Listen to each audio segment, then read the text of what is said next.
Pour l'instant, 13 départements sur les 58 que compte le Cameroun sont déclarés en crise. La situation peut avoir plus de conséquences si d'ici juin, juillet et août 2025, aucune mesure n'est prise pour lutter contre cette crise alimentaire. Information est rendue publique ce 12 décembre 2024 à Yaoundé par Gabriel Mbaye-Robé, ministre de l'Agriculture et du Développement rural.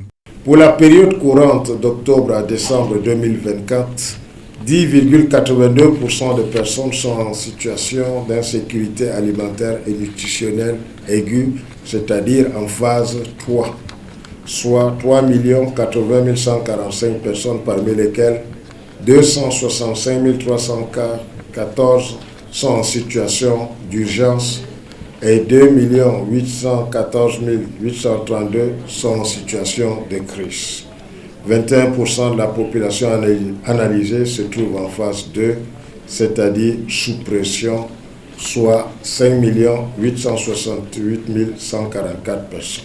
Sur les 10 régions concernées, 5 sont en zone rouge. Il s'agit du sud-ouest, du nord-ouest et de l'extrême nord. Le dire, c'est de faire le rapprochement avec la situation spécifique que connaissent ces zones. Le nord-ouest et le sud-ouest et l'extrême nord en crise sécuritaire, puis les inondations qui viennent saler la situation.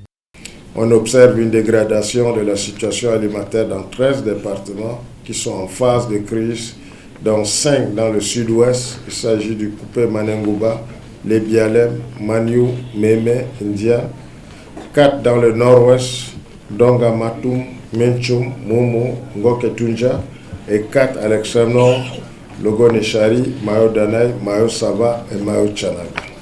Aucun département ne se retrouve dans les phases d'urgence ou de famine.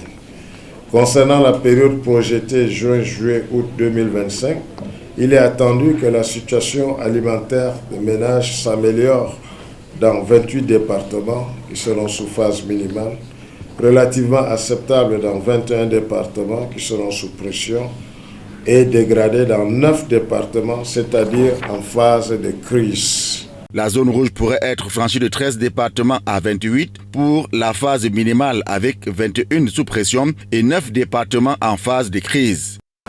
Par contre, dans la région de l'extrême nord, la campagne agricole a été perturbée par des pluies intenses et abondantes durant le mois de septembre, occasionnant ainsi au passage des inondations dans les départements du Logo-Nechari, du Mayo Danaï et une partie du Mayo Kani.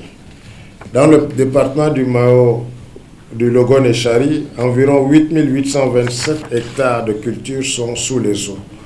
Les spéculations les plus impactées sont le maïs avec 4 113 hectares, le sorgho avec 1867 hectares et le riz avec 1734 hectares pour une perte estimée à environ 15 841 tonnes de céréales.